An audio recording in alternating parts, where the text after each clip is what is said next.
Mr. Matsanza ngavuya akhomi Mr. Dakara mfana wa message vavuya utaka ukavatswele mtatwa kuvava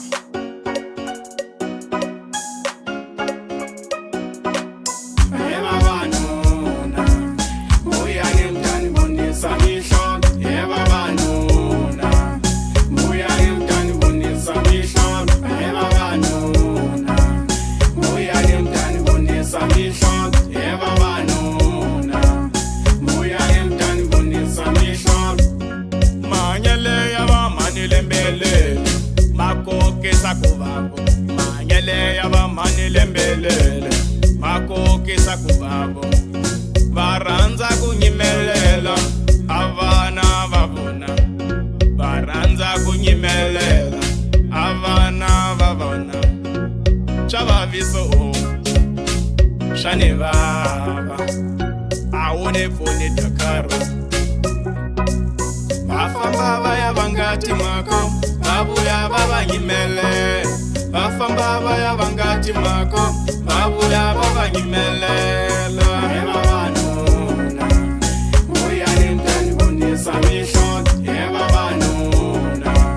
muyani mtani bonisa mission evavanuna muyani mtani bonisa mission evavanuna muyani mtani bonisa mission emwena vamamani sikane makamengana emwena vamamani sikane makamengana yakunyimela vana vamwenu azvili zvokala zvingalaveki akunyimela vana vamwenu amakale kunenanila ankama anganyima xitaratweni akunene wena aungalikona ankamala kuciyociyo akunene wena ungalikona ankamala kuciyociyo akunene wena ungalikona ni ku tshikani mhaka leyi mi nga nayo n'wina vamhani ya ku nyimela vana va n'wina hikuva a ku salisila ku yena a famba a tlanga se loko ku vuya timhaka so hi wena wa ku qala u pfula nomo u ku kwembe vo vona yini la mutini ka mina hikuva mugiva lowu nga kona wa ku ya nyika timpahla wa ku ya nyika timhaka ku ve n'wana wa wena wa swi tiva yena swa ku a moxile a tlhela a ku Vizinha va vonile va laka ka mina ni va vonile yini a vutisa timhaka ta kwihi va le n'wana wa mina a moxile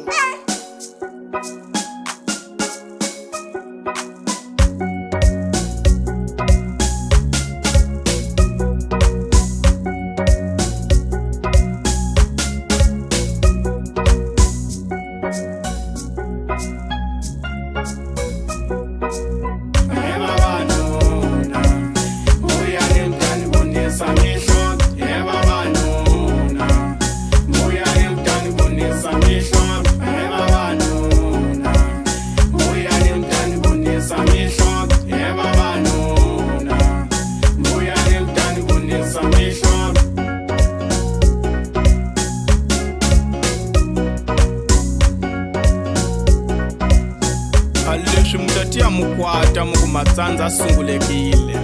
loko ni vuyela u ta veka ntsatiyo hikusa leswi ni swi vonaka lomu ndyangwini swi endliwaka hi vatswele va xisati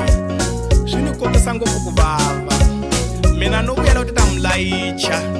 ka njhini ya diesel ni mu khupikisa ganga ra Risani Gracia hi 12 kambe leswona ni ku ni la ku rungulela ni rungula wena tiyaroxi u nga duma hi mpunga wa nyala ni ku GL mfana wa mina Mr. Eric Mr. Tshoveka ni famba na n'wina hinkwerhu tshikane vamamani tshikane timhaka mi nga na tshikane